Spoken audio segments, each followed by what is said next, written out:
A long time ago in the animal kingdom, there was a huge famine. Everyone had no food or water for days. This made the animals very skinny and lean. But one animal didn't change in any way. It was the bird. The first animal that noticed this was Tortoise. Every day, he would look up at the sky and see the bird flying. But he noticed that underneath her feathers, she still had healthy skin.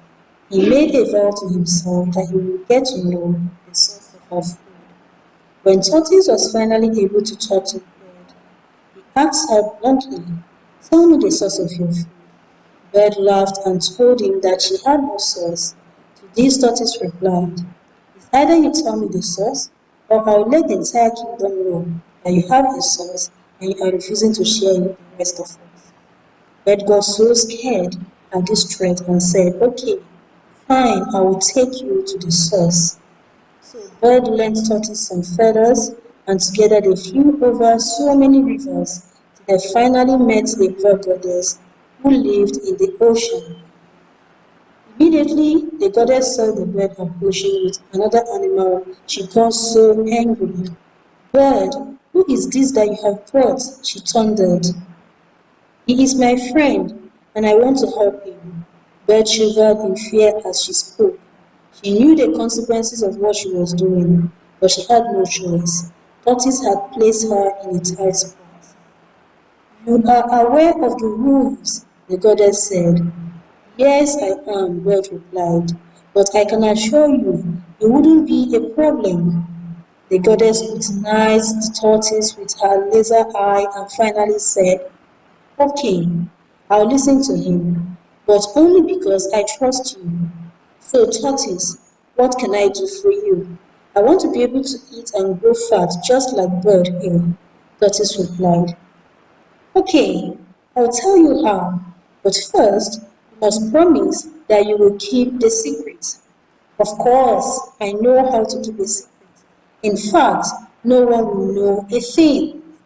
"Okay, you are to share the magic I will reveal to you with only your family and very close friends. The kingdom must not know about it. I promise this will stay a secret." So the river goddess gave him a magic stick called a wako, and again stressed that the magic was only for him and his family. Again, Tortoise confirmed that he wouldn't tell anyone about it. So the river goddess gave him directions on how to use it. "All you need to do is ask the stick, 'Ibako, what is your duty?'" Immediately after she finished saying that, she disappeared into the river. Tortoise held the stick and asked, "Ibako, what is your duty?" The stick responded, "I make huge lumps of inyo, I make huge lumps of eba, such that the whole world eats and yet leaves leftovers." At this, huge lumps of inyo, eba, and many other foods appeared. The tortoise ate to his fill, but no matter how much he ate, the food kept coming again and again. Soon he got tired and left it. Tortoise flew back to the kingdom with the Iwaku and happy as he can be. Finally, he got home. He gathered all his family members and again he spoke to the stick. "Igbako, what is your duty?" And the stick replied, "I make big lumps of inyo, I make big lumps of eba, such that the whole world eats and yet leaves leftovers." After this, huge lumps of food appeared before the family. They ate and ate, but they could not finish the food. This continued for days and weeks till one day, Tortoise started thinking to himself, "I will make a name for myself if people learn about this magic stick that I have." But the river goddess said that I shouldn't share the magic with anyone if they are not my family or close friends. But what could really happen? "Tomorrow I'll go to the king and show him that I am powerful." So the next day, Tortoise went to the palace and told the king that he had a solution to the famine problem that they were experiencing. "The solution?" the king asked. "Before I say anything, I want you to gather everyone in this kingdom, and I will give them food. The king was surprised at Tortoise's boldness, but he too was very hungry, so he decided to do as Tortoise said. The king called everyone in the kingdom, and they gathered at his palace. When everyone was present, Tortoise spoke to the stick. Iwako, what is your duty? As always, the stick responded, I make huge lumps of yam, I make huge lumps of eba, so that the whole world eats and yet leaves leftovers. After this, huge lumps of food appeared. The animals rejoiced and began eating, but they still could not finish the food. Tortoise kept doing this every day. Soon, the entire village began praising him. This continued till one day the stick broke and could not produce more food. The villagers got angry and ordered him to go and get another one.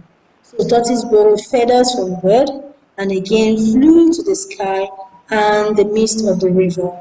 When the river goddess saw him, she asked, what are you doing back here? I am here to get another stick.